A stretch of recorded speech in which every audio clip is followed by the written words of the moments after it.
Welcome to the All-Canadian Reptile Girl with me, Annalise. If you are a regular visitor to my channel, then you know that I love garter snakes. As a species, they are one of my favorites. They are adorable, at least I think so. They are fun, they're very active, and their unique social nature makes them extra special.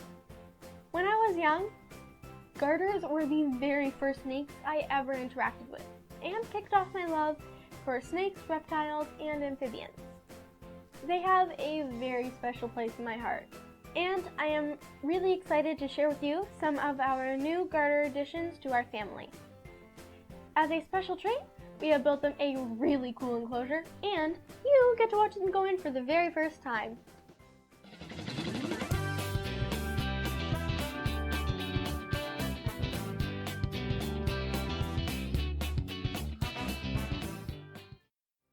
So we actually picked these guys up a little while ago, but they've been waiting in quarantine, and then they had to also wait for us to finish doing their proper enclosure.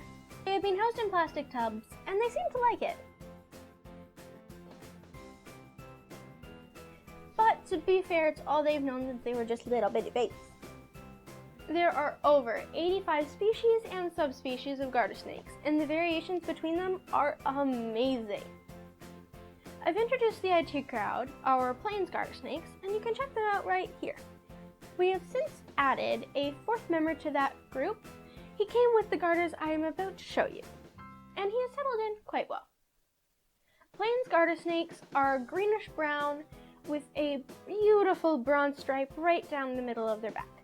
They have these cool checkers and stripes to help them blend into the woodlands and grasslands that they call home, from southern Manitoba, Saskatchewan, and Alberta, down to Oklahoma, and even down to parts of Texas and New Mexico. The two new species of garter snake that I'm showing you today showcase just how diverse garter snakes can be, not just in appearance, but in temperament and behavior.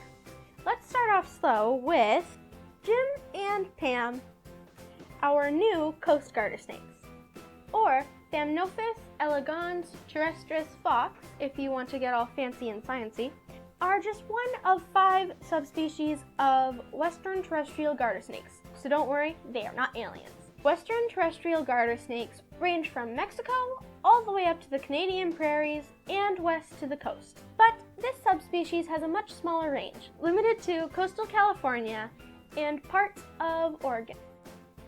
These guys are almost the exact same age as our plains garters and the new garters I will be showing you a little later in the video.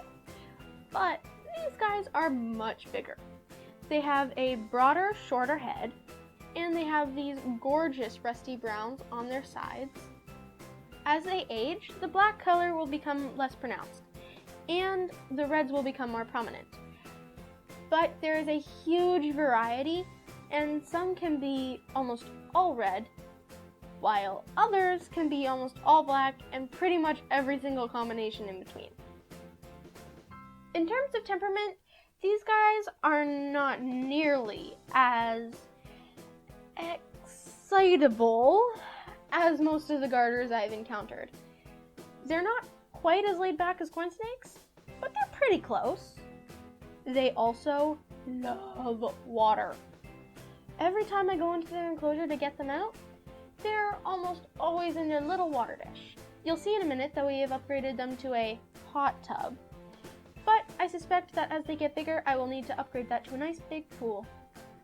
I came across something interesting when I was researching these guys. It turns out that there is a big difference in hunting preferences between the coast garters that live inland versus the coast garters that live on the coast.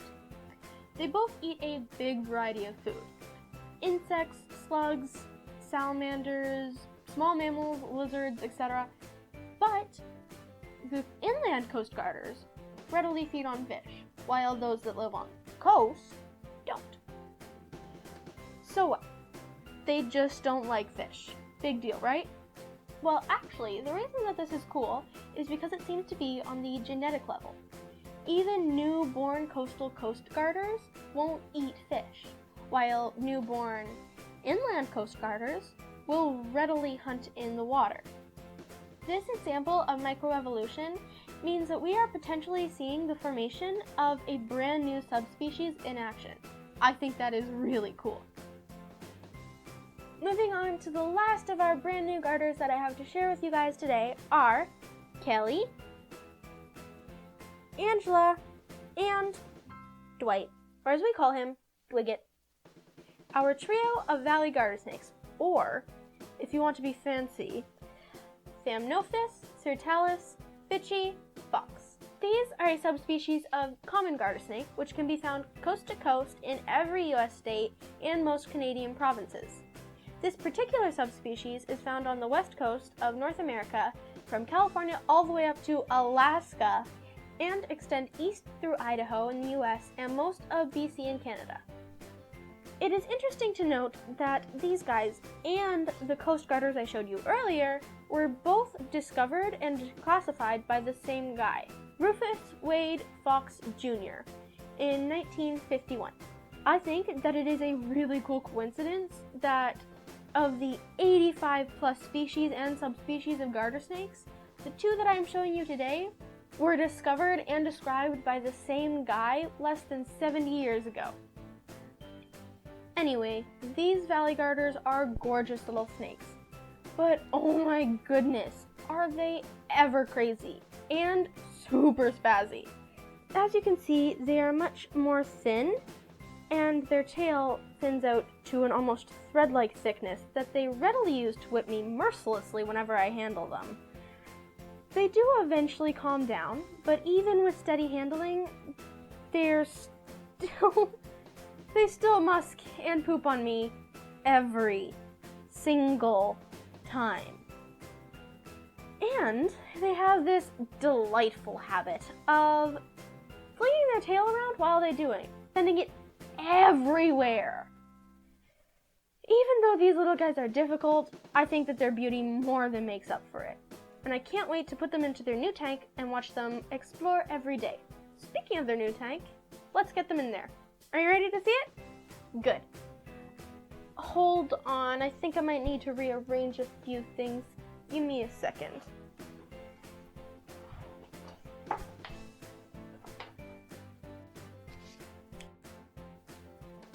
Ta-da! Here is their new home. With their social behavior, the valleys and the coasts could easily live together, and happily too.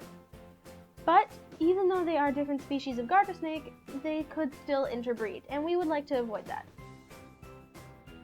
So we have split the tank down the middle here.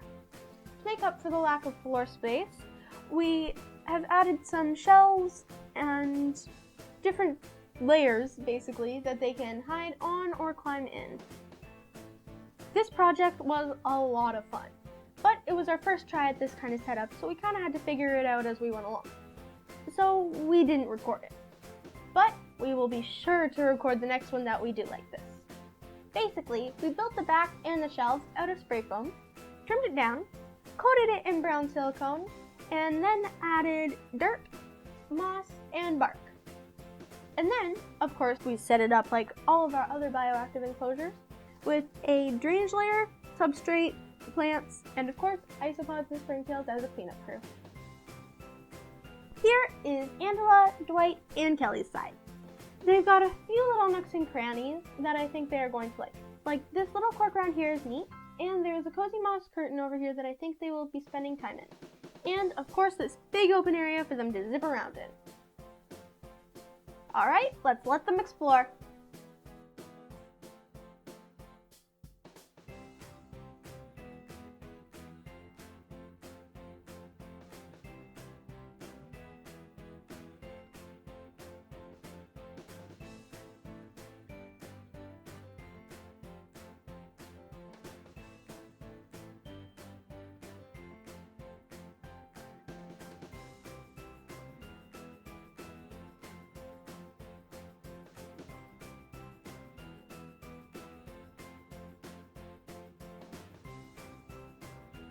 Okay, let's check out Jim and Pam's side of the tank. We've got this nice cork log running the length of the enclosure. A cool little secret cave here that I think they will like, very secret. and a nice deep water dish or hot tub that they can soak in. Let's see how they like it.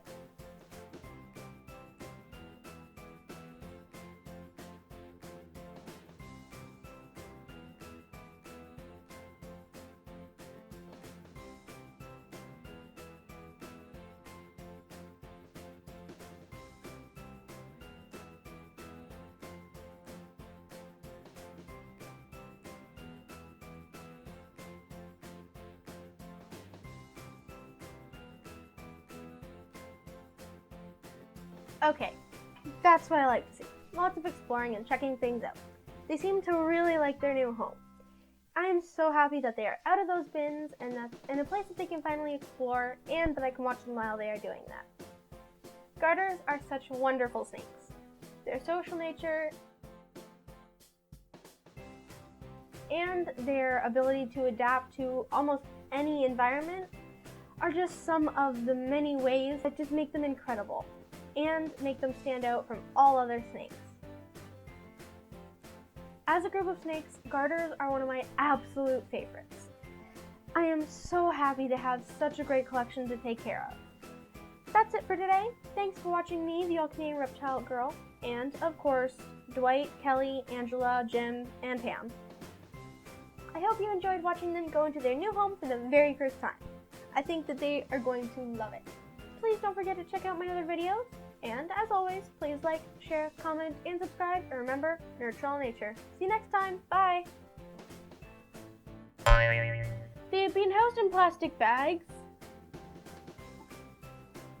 What? I hope not. They've been housed in plastic.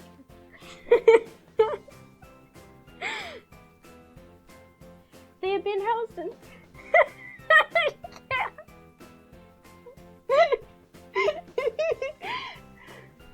And then they were waiting for us to finish up their proper... Dad! Okay, I was already starting to laugh though. My face is so red. They've been housed.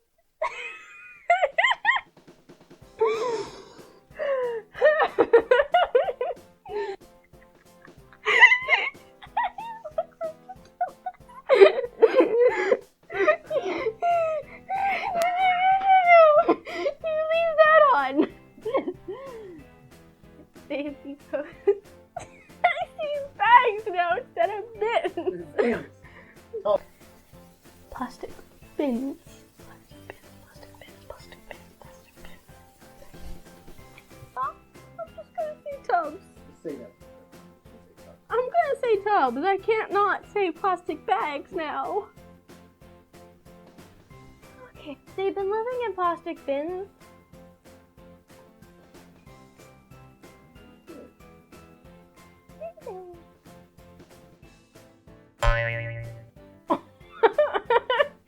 The look of pure confusement. Just a... Confused. Is that not a word?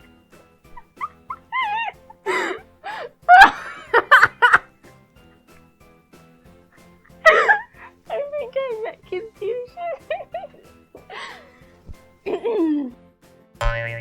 Moving on to the last of our new garters that I have to show